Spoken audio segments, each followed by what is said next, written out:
E questa è la testa di San Giuseppe. La mettiamo qua sopra. Proviamo, andiamo a prendere l'altro impasto.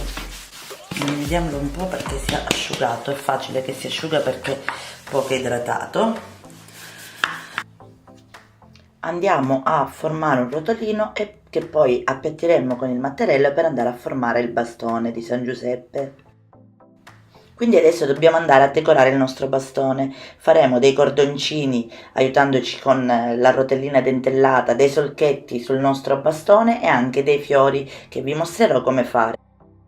Quindi andiamo a prendere una pallina di impasto, la andiamo ad appiattire e poi con l'aiuto della forbice andiamo a fare dei taglietti così come state vedendo fare a me.